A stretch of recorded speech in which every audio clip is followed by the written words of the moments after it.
Hello friends, welcome back to my channel. मैं हूं आपकी फ्रेंड वर्षा। आज की इस वीडियो में यहाँ पर हम बात करेंगे बीएड एंट्रेंस एग्जाम के कॉमर्स के प्रैक्टिस सेट की। ये प्रैक्टिस सेट हम चैप्टर वाइज कर रहे हैं, तो आपको सारे चैप्टर्स के प्रैक्टिस सेट मिलेंगे।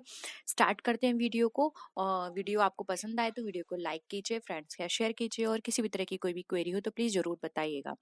देखिए, यहाँ पे हमारा क्वेश्चन है premium on redemption of debenture account is, यानी कि आपने डिवेंचर के रिडेम्पशन पर प्रीमियम दिया है, तो ये अकाउंट आपका कौन सा है? पर्सनल है, रियल है, नॉमिनल है, या फिर नन ऑफ दीज है? बताइए।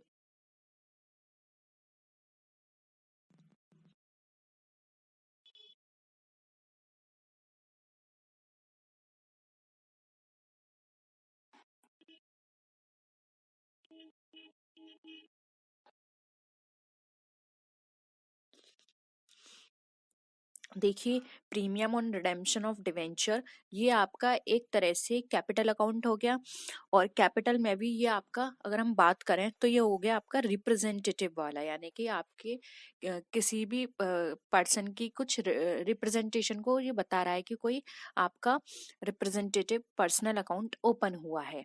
तो ये आपको पता चल गया कि अब इस तरह के अकाउंट आपके कहाँ शो किए जाते हैं, रिप्रेजेंटेटिव पर्सनल अकाउंट में। तो यहाँ पर ऑप्शन ए राइट आंसर हो जाएगा। ये हमारा पर्सनल अकाउंट है, ठीक है। नेक्स्ट क्वेश्चन पर आइए। The rate of commission payable on the issue of shares should not exceed, यानी कि आपने शेयर के इश्यू करने पर जो भी कमीशन दिया था वो किससे ज्यादा नहीं होना चाहिए? 2% से, 3% से, 2.5% से, या फिर 5% से? बताइए।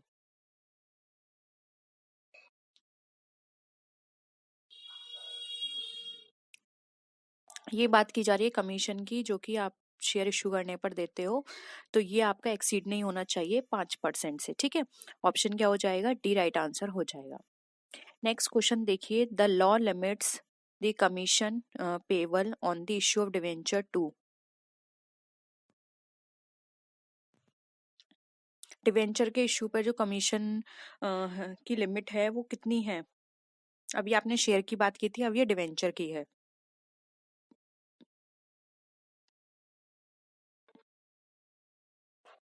कितनी है डिवेंचर के लिए? देखिए, डिवेंचर के लिए जो लिमिट बनाई गई है वो बनाई गई है यहाँ पर 2.5% की। ऑप्शन बी राइट आंसर हो जाएगा। नेक्स्ट क्वेश्चन देखिए। Interest payable on debenture is an appropriation of profits of the company, a charge against profit of the company, यानी कि आप जो डिवेंचर पे इंटरेस्ट पे करेंगे कहाँ से करेंगे? Transfer to sinking fund account, या फिर transfer to sinking fund interest account?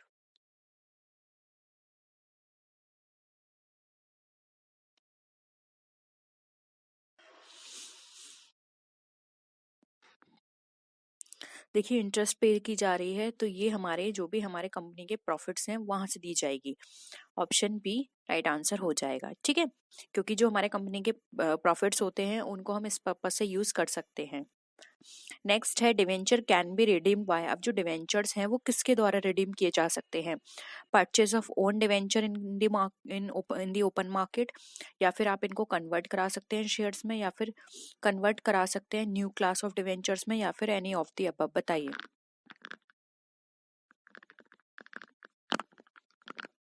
क्या लगता है आप किस तरह से रिडीम कर सकते हैं अपने डिवेंचर्स को?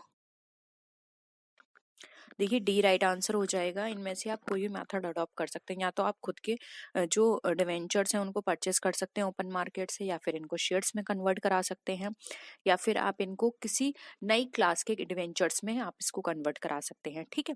तो यानी यहाँ पर क्या हो जाएगा? एनी ऑफ द अबव हमारा ऑप्शन करेक्ट होगा। किसी के भी थ्रू हम अपने डिवेंचर को रिडीम करा सकते हैं। नेक्स्ट क्वेश्चन देखिए। Capital redemption reserve account is available for redemption of redeemable preference shares, redemption of redeemable debentures, reorganization of share capital, या फिर issue of bonus shares? बताइए।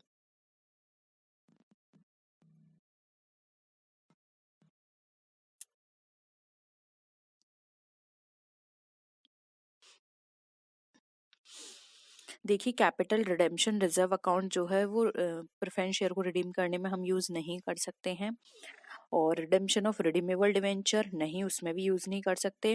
Reorganisation of share capital no, हम इसको use कर सकते हैं bonus shares को issue करने में। ठीक है, जो मैंने अभी और भी क्वेश्चंस कराए थे उसमें आपने देखा होगा, इस तरह का एक और क्वेश्चन आया था, वहां भी मैंने आपको बताया था कि बोनस शेयर्स जो हैं वो हमारे पास जो भी कैपिटल रिडेम्पशन रिजर्व है हम उससे वो उसको इश्यू कर सकते हैं। ठीक है, नेक्स्ट क्वेश्चन है any balance in share forfeiture account after all the forfeited shares are reissued should be, option है added to the paid up capital, transfer to the goodwill account, C है transfer to the capital reserve capital, या फिर none of the above. कौन सा option आपको सही लगता है?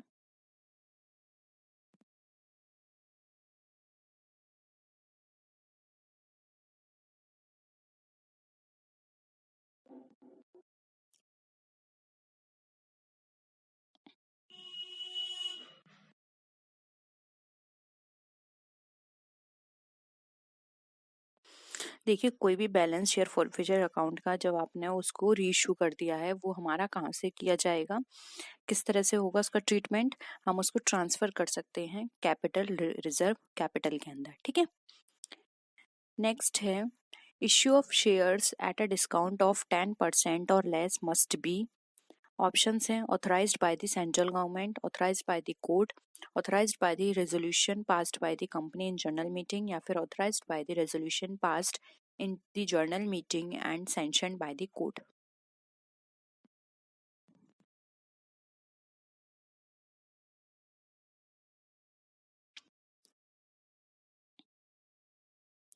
किसके द्वारा होने चाहिए ऑथराइज्ड?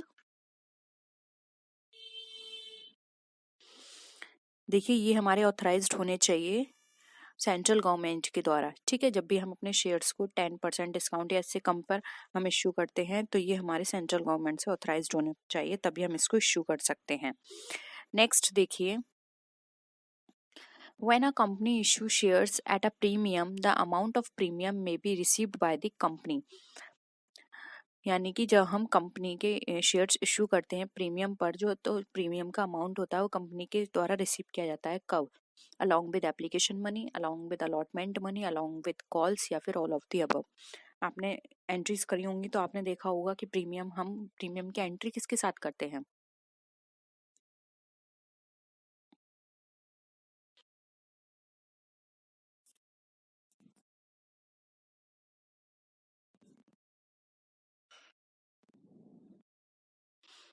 क्या हो जाएगा आंसर? देखिए, डी यहाँ पर राइट आंसर हो जाएगा। जो प्रीमियम है वो कंपनी की मर्जी है, वो चाहे कभी भी उसको रिसीव कर सकता है, वो चाहे एप्लीकेशन पे मांगे, अपने फर्स्ट कॉल, सेकंड कॉल, या अलॉटमेंट किसी पर भी मांग सकता है। ठीक है, वो उस पर डिपेंड करता है, इसलिए यहाँ पे ऑल ऑफ दी अबव हमारा करेक्ट आंसर हो जाएगा। नेक्स्ट क्वेश्चन पर आइए, for which of the following purposes share premium can be use, यानी किस पर्पस के लिए हम अपना शेयर प्रीमियम जो है वो यूज कर सकते हैं। जो भी हमारे डिवेंचर्स हैं डिस्काउंट पे उनको राइट ऑफ करने के लिए, या फिर जो प्रीमियम एक्सपेंसेस हैं उसको राइट ऑफ करने के लिए, या फिर providing for the premium payable on redemption of preference shares, या फिर ऑल ऑफ द अबव। बताइए, हम अपने शेयर प्रीमियम को कब कब यूज कर सकते हैं?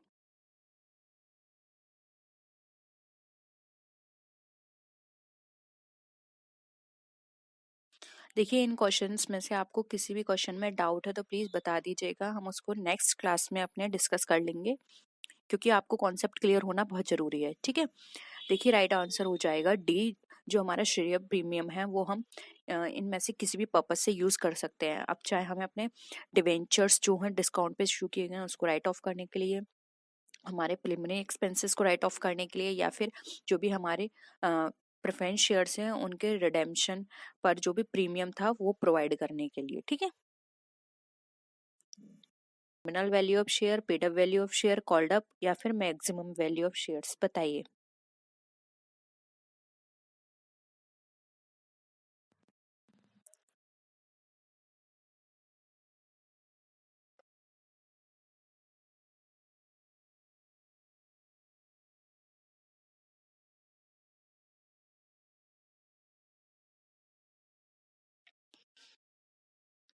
क्या हो जाएगा आंसर?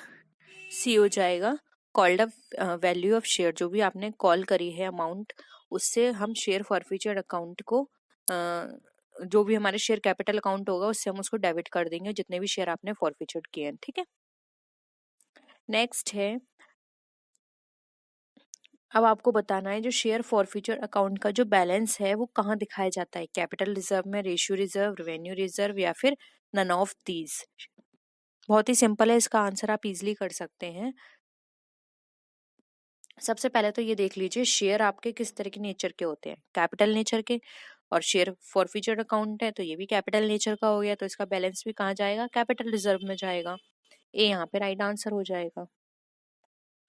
नेक्स्ट देखिए, interest paid on debentures is shown. अब कोई भी इंटरेस्ट पेड की जा रही है डिवेंचर्स के द्वारा तो वो दिखाई जाएगी प्रॉफिट एंड लॉस अकाउंट में, profit and loss appropriation account में, liability side of the balance sheet under the head current liabilities, या फिर the balance sheet by adding to the debentures account. बताइए, आपने डिवेंचर्स पे कोई भी इंटरेस्ट पेड किए तो कहाँ पर दिखाएंगे?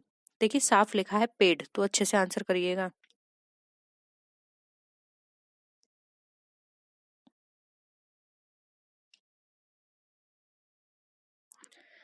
पे किए, खर्चा हुआ है, और खर्चे सारे कहाँ पर आएंगे?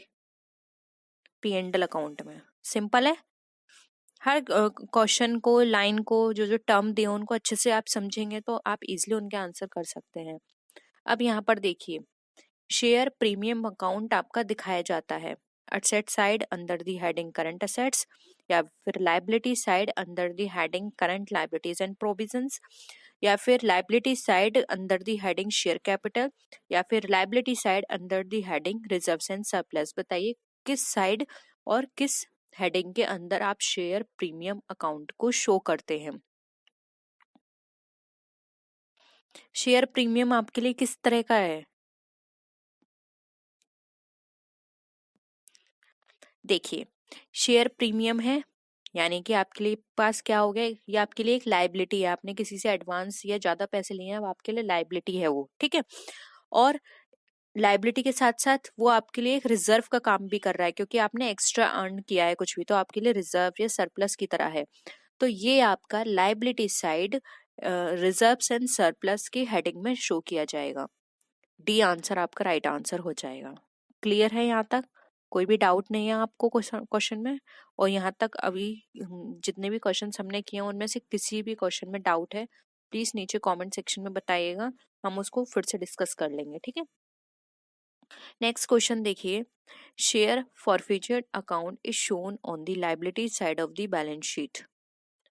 यानी कि इसमें खुद दे दिया है कि जो शेयर फॉरफीचर अकाउंट है लाइबिलिटी साइड दिखाया जाता है। अब आपको हेडिंग बतानी है, reserves and surplus, adding to the paid up capital, under the heading current liabilities and provisions, या फिर under the heading miscellaneous expenses. बताइए।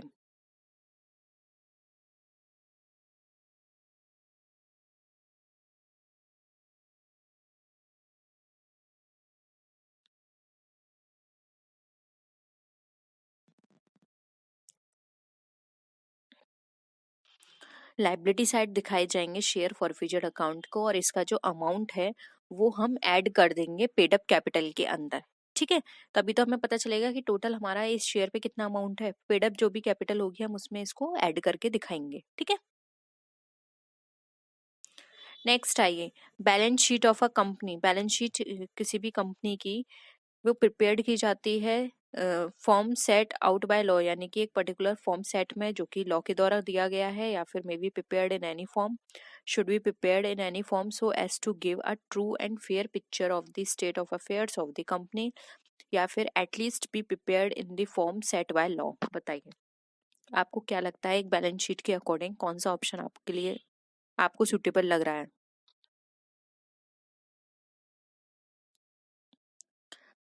देखिए यहाँ पे एक एक ऑप्शंस को समझते हैं। यहाँ पर ए ऑप्शन दे रखा है कि एक फॉर्म सेट किया गया है लॉ के द्वारा, उसमें प्रिपेयर होनी चाहिए। ठीक है, इसको होल्ड करके रखते हैं। सेकंड पर आइए, मे be prepared in any form. अब कोई भी किसी भी फॉर्म में प्रिपेयर कर देगा तो आपको पता है एक कंपनी में बहुत सारे स्टेक होल्डर्स होते हैं, तो उनको समझने में दिक्कत होगी कि कंपनी क्या कहना चाह रही है, क्या शो कर रही है, या फिर क्योंकि हर कोई अपना अलग अलग फॉर्मेट यूज करेंगे तो किसी को समझ नहीं आएगा। ऑप्शन कट गया। अब should be prepared in any form, किसी फॉर्म में प्रिपेयर कर दो बस वो ट्रू पिक्चर है, तो सेम वही वाली बात होगी, आप किसी भी फॉर्म में प्रिपेयर करेंगे, लेकिन जरूरी नहीं है कि आप जिस फॉर्म में प्रिपेयर कर रहे हैं वो फॉर्मेट उनको समझ में आए। एक पर्टिकुलर फॉर्मेट होगा तो हर किसी को समझने में आसानी होगी। अगेन ये भी कट गया।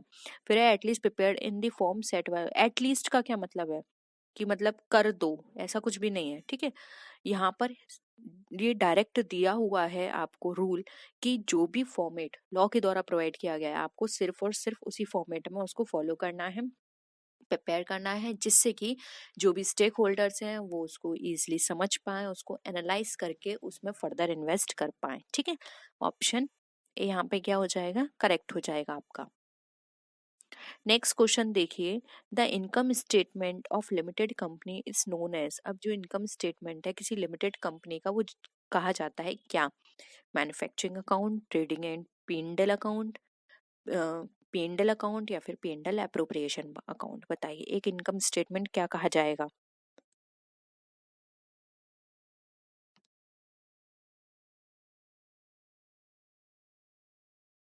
ये हमारा कहा जाएगा पी&एल अकाउंट, क्योंकि पी&एल से हमें पता चलेगा कितना प्रॉफिट हो रहा है, कितना लॉस हो रहा है, जो भी प्रॉफिट है वो हमारा इनकम की तरह कंसिडर किया जाएगा, ठीक है।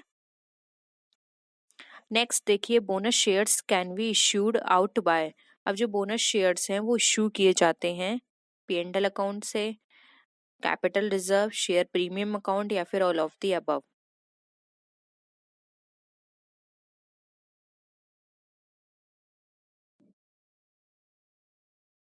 देखिए नोट करके रख लीजिए, जो बोनस शेयर्स हैं वो हम अपने किसी से भी इश्यू कर सकते हैं, फिर वो चाहे हमारा कैपिटल रिजर्व हो, शेयर प्रीमियम हो या फिर पी&एल अकाउंट का प्रॉफिट हो, ठीक है। किसी भी तरह के प्रॉफिट से हम अपने बोनस शेयर्स को इश्यू कर सकते हैं, ठीक है। बोनस शेयर्स क्या होते हैं, बोनस शेयर्स जो भी अमाउंट होता है, एक फर्स्ट तो बोनस शेयर्स इसलिए इश्यू किए जाते हैं जिससे कि हम उनको ज्यादा से ज्यादा मोटिवेट कर पाए काम के लिए। सेकंड इसलिए भी दिए जाते हैं बोनस शेयर्स जिससे कि उनकी लिक्विडिटी जो है वो ज्यादा यूज ना हो, ठीक है। तो ऑप्शन डी यहाँ पे राइट आंसर हो जाएगा। नेक्स्ट देखिए, when shares are forfeited capital account is debited by, अब जो शेयर फॉरफिचर्ड हो जाते हैं तो कैपिटल अकाउंट डेबिट किया जाता है, नॉमिनल अकाउंट से, paid up amount, called up amount या फिर फॉरफिचर्ड अकाउंट से। इसी तरह का एक और क्वेश्चन हम पहले भी डिस्कस कर चुके हैं कि जो शेयर फॉरफिचर्ड होते हैं तो कैपिटल अकाउंट जो है वो हमारा कॉल्ड अप अमाउंट से हमारा डेबिट किया जाता है, ठीक है। नेक्स्ट देखिए, the balance of the share forfeited account after the reissue of forfeited share is transferred to, कहाँ पे ट्रांसफर किया जाएगा दोबारा इश्यू करने के बाद।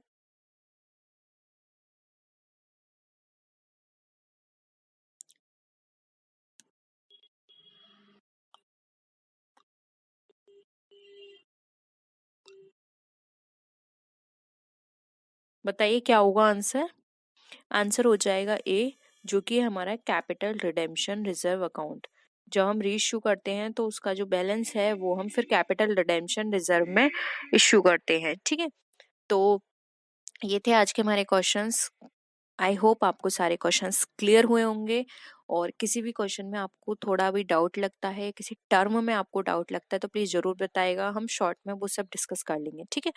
तो आज के लिए इतना ही। होप आपको वीडियो पसंद आया होगा, वीडियो पसंद आया तो लाइक कीजिए, फ्रेंड्स के साथ शेयर कीजिए, और किसी भी तरह की कोई भी क्वेरी हो तो बताइएगा।